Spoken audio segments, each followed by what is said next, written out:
if you would, just kind of give us a little bit of background, where you're from, and what you're doing with putting the pieces together. Okay. Well, I am originally from Miami. I love everything about Miami. But I actually moved from Miami to Orlando for a man. So Nothing wrong with I it. actually, right? I actually was put on a blind date. A friend of mine set me up with my now husband of 18 years on a blind date, and we're both from Miami. But the funny thing is, I was actually in South Florida, and he was here in Orlando. And so we dated long distance, hit it off. The moment we talked, I knew he was the one. And then later on, he said the same thing, that the moment when we talked for like 2 hours, he knew that I was the one. So 6 months later, I packed my bag and moved to Orlando. We lived separately because we did have friends in Orlando. And then when I moved here, 4 months later, we were engaged and got married. So it took off like that. Yes. Okay. Wait a minute. Okay. So I know we're gonna get to the education stuff. We're gonna get there. But we got to talk about this. I mean, just because, first of all, family is super important. That is, family is everything. Were you nervous? Were you okay? So you talk, and you're like, he's the one. He's like, I'm the one. Or he's like, he said that you were the one. I mean, were you, when you were like, okay, I'm going to move, what was like, you just, I just can't be without you? Like, what was it? How did you like make that Well, flip? I had conditions. So South Florida is all I've ever known.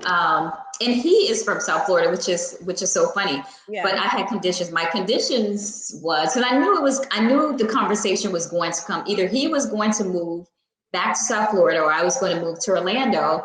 And so I prayed, and I something in my gut said, my spirit said, okay, he's going to ask you to move. So you need to be prepared. What are you going to do? So this is all before he asked me. In my head, I'm thinking, okay, so he's most likely going to ask me to move. So I need to see if this is what I want to do. But I had conditions. So the moment when he asked me, I was nervous and everything, but I had decided in my heart, okay, you know what? If he asks me to move, I'm going to move, because I am in love and I see a future. But my conditions was, and I asked him, I said, so am I moving just so we can see how it goes? Or am I moving because you are wanting to take this to the next level? And so he said that he wanted to take this to the next level. So there I went. Because I'm not going to just move just to date. We were dating long distance, fine. So I'm going to move if you're planning on marriage. So, because that's what I'm thinking. And I want to know if you're thinking that as well. Right. I said my whole life was in South Florida. So I'm not just going to randomly pack up. So it was a lot of things to consider. I had a job. I had a good job. But here's what's interesting. I lost my job. But I had a good amount of savings, so I could have, picked up and start over. But this is when I was just teetering on, should I go? Should I not? Should I go? And I think God was like, let me make this perfectly clear. You're going to lose your job. They're going to lay you off. And that's what happened. And then I think 2 months later is when they asked me. Clear. But I was temping. But I was temping on purpose because I had a feeling that it was going to come up. So I was like, I don't want to take another job right away, just in case he asked me to move soon. So it was strategic.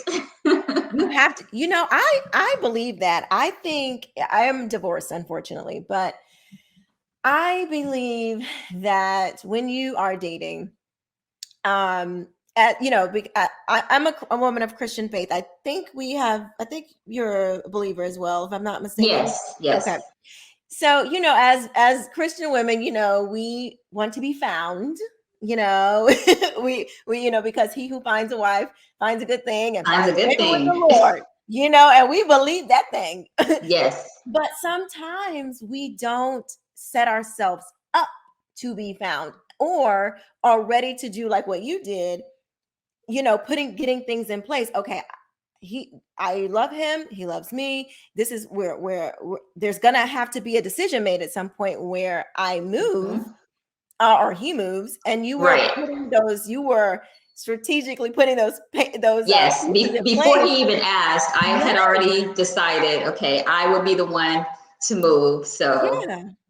I So think that is yeah. very wise. I think that is very wise, and I think that's smart. I think that's smart to do when you're like, okay, we're gonna be raising a family together. Obviously, somebody's got to do something. So, Right.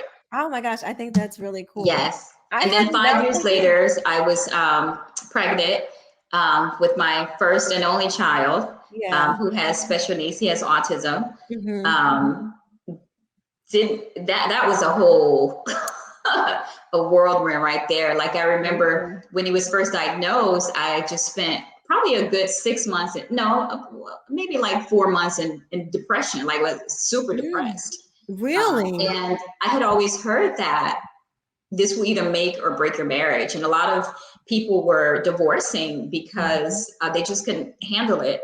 But it Yep. actually brought us, together. We were tighter than we've ever been. So we just refused to look at divorce or even consider that. And we just Yeah. decided we're going to work it together because there's a lot of marriages fail because of it. You're And so absolutely right. that actually inspired me to start my organization, putting the pieces together. I actually started it in the midst of my depression because I couldn't find any help. And so I felt like God was pushing me to like, okay, you got to get out of this. You have to get out of it. And I didn't know how I was going to do it. And so I needed support. I couldn't find it. So then I started researching and finding things on my own. Me and another friend who also has a son with autism, we just started finding these resources.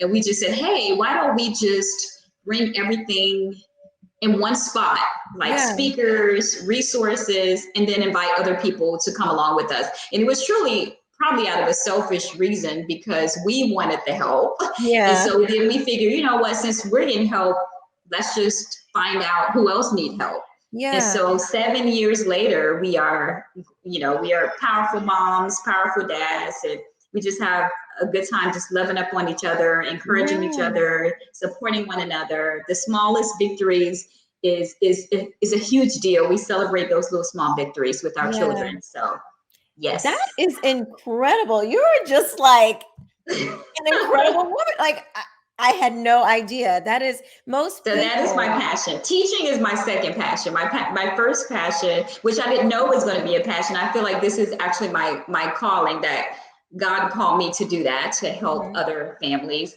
which I would not have imagined that would be my purpose in a million years. So that is first. And then I always say teaching, which I love. And I love because I'm always tweeting about it. Yeah. So that's my second passion. Wow. That is really incredible. Most people, when you go through something like that, like depression, they can't even function. Many people, and I guess that's, it's and there were times I didn't. I was just there and just crying. Yeah. So. But you managed to find a way to fight out of that. That is really encouraging. That is really encouraging. I hope anybody who's listening to this, who is going through depression or any type of mental illness, that there is still a fight in you. There is still a spark there that you can do something, even if it's